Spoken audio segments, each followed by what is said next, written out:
I've spent 12 years staring at the same 4 inches of asphalt. A man's life is usually measured in moments, but mine is measured in yellow lines. I know this city better than I know my own heart. I know the exact pothole on 4th Street that makes the coin tray rattle. I know which traffic light stays red too long at 4:30 a.m., and I know the people, not their names. In this job, names are a luxury. I know them by their stops. I know them by how they hold their bags, or how they avoid eye contact when the world feels too heavy. Then there's the 4:15 a.m. stop at 5th and Main. Every single morning, through snow that turns the city into a ghost town and heat that makes the steering wheel sweat, he was there. I called him the Professor. He had a stillness to him, a brown briefcase, polished shoes, and a gray felt hat that sat perfectly level.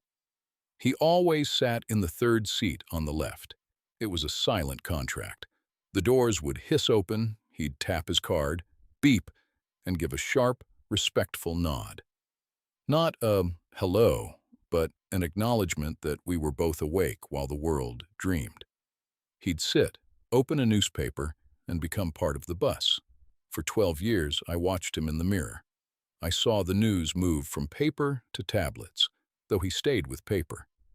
I saw the gray in his hair win the war against the black. I saw his briefcase handle crack with age.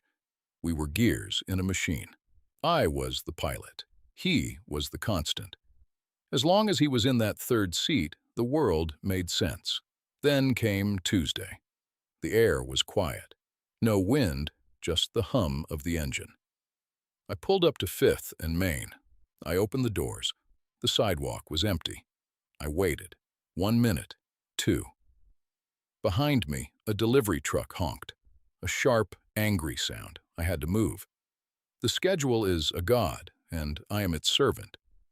But as I pulled away, the 3rd seat felt like a hole in the universe. It wasn't just empty. It was heavy. I checked the mirror every block. I expected the hat to appear. I expected the rustle of paper. But there was only green vinyl and my own tired eyes. Who are we to each other? We're surrounded by strangers who know our faces but not our souls. If I disappeared, would they notice a new driver? Or would they just tap their cards and look for a seat? I went home and sat in my kitchen in silence. My wife asked what was wrong. I couldn't say it. How do you explain that a man you've never spoken to left a crater in your life? Wednesday morning. I didn't want to stop at 5th and Main. He wasn't there. But at the hospital stop at 4:48 a.m., a young woman was waiting. She wasn't a passenger. She was in a nurse's uniform, holding a gray felt hat. The doors opened. She didn't step on. She looked up at me with red-rimmed eyes and handed me a small, hand-drawn card. "He told me," she whispered, "that if he ever missed a Tuesday, I should come here. He wanted the driver to know he finally reached his stop." I couldn't speak. I took the card. It was a drawing of my bus and a small stick figure waving from a window. Underneath, it said, "Thank you for the 4,000 sunrises. You got me home every time." I still drive the 415.